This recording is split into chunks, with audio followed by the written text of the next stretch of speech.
Hey, have you been looking to make a move to Marquette, Michigan, but now you're kind of second guessing yourself? You're like, hey, why are people leaving Marquette? Is this a good place to be?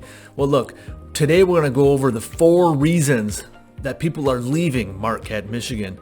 Now make sure you stay till the end because the 4th one just might surprise you. Sure, there are a lot of things that bring people to Marquette, Michigan. We talk about that in the other video, the pros and cons of living in Marquette, Michigan. But what are some of the things that are making people leave once they get here?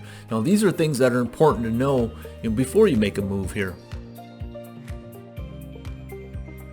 And number 1 on that list is the lack of employment. Now, we're not a booming industry here in Marquette, Michigan. We're primarily a sticks and stones economy, meaning historically, 2 of our biggest employers have been, the timber and mining. And that's obviously being in the Upper Peninsula of Michigan, we have a lot of trees here. So, timber has been a big thing, and it's still a thing that's ongoing. But mining was the other thing. That's what brought people to the Upper Peninsula of Michigan, was the big mining boom. We still are doing a lot of mining, but it's not quite the same as what it was in the past. What we're doing more of now is more of the iron ore mining. And that's kind of it's one of those things where you don't really know how long that's going to last. I actually spent some time, mining while I was going to college. I worked at the mines and the railroads when I was in college, during the summers. But that's one of those things you just really don't know how long that's going to last. I know they opened another mine here recently up towards Big Bay there. But you just these things have a finite time. You don't know how long they're going to be. Now beyond the mining, there is also the hospitals, and we do have a major university. So obviously, it's the university is nothing like the size of University of Michigan or Lansing, Michigan State University, or universities of that size. But that is a major employer. So I feel like that's certainly here to stay. The hospital's here to stay. But beyond that, there's a lot of small businesses that are thriving here. So it's becoming a challenge to find some employment. There's not a lot of the big major employers up here, like automotive employers or technology employers. There's not a lot of that up here. There are obviously some remote options that brings people up here, but beyond that, sometimes it's hard to find that employment. Some people will move up here in hopes of landing the employment, and they might not actually ever land that. Maybe they're working for a small business owner, and maybe that small business happened to go out of business. Those are reasons why people end up leaving, is because of the lack of employment. Now, the number 2 reason why people are leaving Marquette, Michigan is the harsh winters. A lot of people are thinking, oh, I love winter. I love sledding. I love snowmobiling. I love ice skating. I love skiing. And whatever that is that they love to do in the winter, they might not realize how long and how harsh these winters actually are. When I was, being raised up there, we loved going outside. We loved putting on your snow pants and your hats and mittens and going outside to build a snowman. But once you get to that point where now you have kids and you're putting your kids' gear on, the snow pants, the hats, the mittens, that becomes a challenge when they only want to go out there and they end up coming back in after 20 minutes because they have snow in their boots or what have you. So that becomes a challenge with these longer winters that are lasting 5 or 6 months. And by the end of the winter, they've lost their mittens, they've lost their hats, you're buying new stuff, they've lost gloves, boots, whatever it might be. So that's part of the challenge. But the other part is you go outside in the morning and you're always brushing off your car, you're scraping off your windows. So a lot of these people, we always want to have a house with a garage, and sometimes you just can't fit your car in your garage because you've got all the snow stuff in the garage, the snow blowers, the snowmobiles, just things that you have in a garage that now you don't have room for your car anymore. So there's things that come up that you just don't realize. And then also being in the snowy months, there's also a lot of gray skies. We're talking January, February, parts of March, parts of December. There's a lot of gray skies where you're not really seeing the sun a whole lot. So that can be a challenge. And then also the shorter days, which happen everywhere, but when it's cold and snowy and gray, it's a little bit more depressing when you see all the gray skies. Now you might have friends that live a little further south, down in the lower peninsula of Michigan or down by Chicago or whatever that might be, even a little further south. They're starting their spring in April or May, and and you're sitting here in April and May, and you still got snowbanks in your yard. Maybe you have a snowstorm in late April or early May or whatever it might be. That becomes challenging. Year in, year out, year in, year out. It's the same thing. So I mean, it's one of those things you really have to embrace the winter.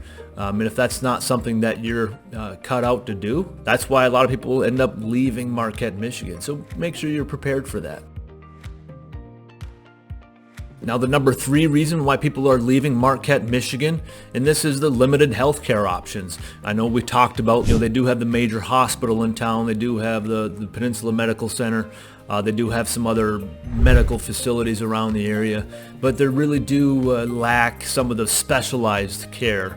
Whether it's knees or hands or whatever it might be. A lot of different specialized stuff, or even specialized stuff that you would go to the doctors or to the main hospital for. They might not have that technology or have that person there that has that experience, so you end up being sent down to somewhere else, down to Green Bay or down to Chicago or down to the Mayo Clinic in Rochester, Minnesota. That's kind of a challenge is when you have to start going to specialists, and now you're traveling out of town, you're logging all these bills of places that you have to go, and that can become a challenge. And not only that, I mean, let's say you want to go, maybe you found a service provider that that's available, for dermatology or whatever it might be, and you don't happen to like that person. Well, that's your only option, so. That's another part of it. Some people end up having to go somewhere else just for some of those specialist visits. So that's something to think about as well. Hey, let's hit pause for a minute for a little station identification. Again, this is Travis Juntti with the Living in Marquette, Michigan team.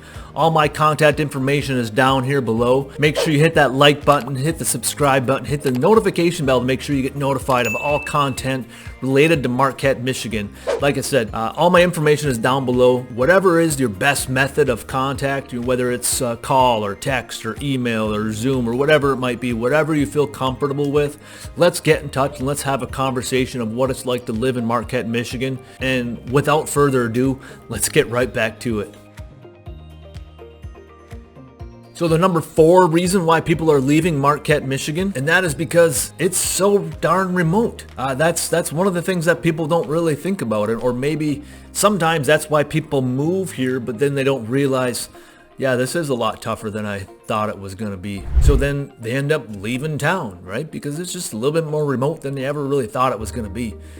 So, I mean, I grew up here, so I mean, it wasn't one of those things that you really thought about. Like I said, we grew up, you make trips down to, to the Sam's Club or whatever it is down in Green Bay, or make your big stop somewhere. We didn't have a Home Depot or a Lowe's. Now we do have a Lowe's. We did have a Menards, which is a smaller, home building supply chain, but you were kind of limited on some of those options. I know for a little while we had a Best Buy there, but that's gone away. So a lot of these bigger chains just aren't here. So that's certainly one thing you need to think about. And as far as being remote, the other part of it is, we just have a small little regional airport. So basically they're flying down to, Detroit and flying down to Minneapolis. So really only a few flights a day. And sometimes if it's in the middle of winter or whatever, flights can't get in, flights can't get out. So you might be stuck somewhere or driving back into town. Of course, that's true for a lot of northern states, but a lot of times you have different options or different things that you can do to get around that. But being here, I mean, sometimes we have a lot more snow, so it becomes a little bit more of a challenge sometimes in clearing some of the runways and getting a lot of that stuff going. Maybe you're a person that enjoys travel. So like I said, with flights, you're not really ever going to have direct flights unless you're just going to Detroit or Minneapolis. If you want to drive somewhere, really it seems like you're taking 8 hours just to get out of your state sometimes, or get out of Wisconsin or Minnesota or whatever. So it just takes a long time to go to places. We're not centrally located by any means. We're not Nashville or Memphis or something along those lines where you drive 8 hours and you get to the coast, or you drive 8 hours and you get to the mountains, or whatever that is. It's 16-20 hours to really get to places across the U.S. if you're driving, that is. I mean, unless your destination is Green Bay, Wisconsin, or Something along those lines, right? Nothing against Green Bay, but just my thought. Anyways, I hope you find this information valuable. There's a lot of things that bring people to Marquette, Michigan, but I always want to make sure that you understand some of the things that are driving people out of the area. So if you're looking to make a move to Marquette, Michigan, like I said, reach out to us, Travis Juntti with the Living in Marquette, Michigan team. All my contact information is down below. I appreciate you guys watching these videos. Until the next one, we'll see ya on Living in Marquette, Michigan.